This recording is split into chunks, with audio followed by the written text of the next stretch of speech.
America cannot make aluminum without Canada. That is the crisis Trump created with 50% tariffs. 6 United States smelters operating at half capacity, 1.2% of world production. Meanwhile, Canada's single Quebec facility matches entire American output. And when Trump thought tariffs would force submission, Canada redirected 2.7 million tons to Europe and Asia instead. Quebec smelters that sent 95% south now send 78%. American Midwest premiums exploded 139%. Ford paying hundreds of millions in tariffs. Alcoa 115 million. Industries scrambling for supply that does not exist domestically. And the shocking part? Rebuilding American capacity requires 20 years minimum. Energy costs 2 to 3 times higher than Canada. No solution exists. Today, how Trump's aluminum tariffs created crisis for American industry while Canada discovered it holds leverage. Trump cannot counter the production capacity United States lost and will never rebuild.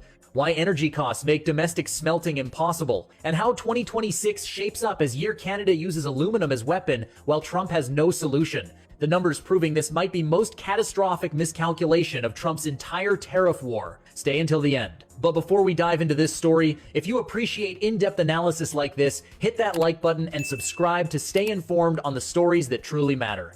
Let's start with understanding how Trump turned American aluminum advantage into dependency crisis. March 12, 2025. Trump imposed 25% tariffs on aluminum imports globally under Section 232 of Trade Expansion Act, citing national security. No exemptions for CUSMA-compliant goods, no exclusions negotiated, every ounce of Canadian aluminum suddenly taxed.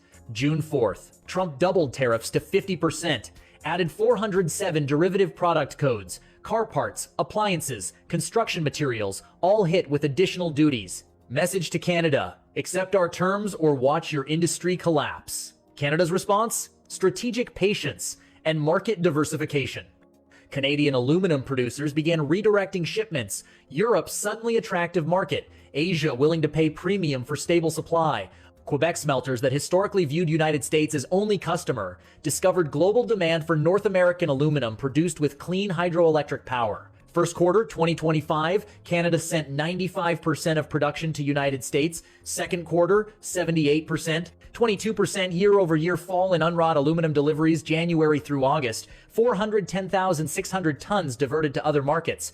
United States Midwest premiums spiked as physical availability tightened. Prices shot up 139% compared to Europe between February and May. Supply chain delays, production headaches, manufacturers switching to alternative materials when possible. And the tariff revenue Trump expected? Going to American importers paying duties, while Canadian producers maintain prices selling to Europe and Asia. Ford paying hundreds of millions.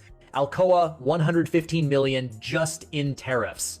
Industries dependent on aluminum absorbing costs they cannot pass to consumers.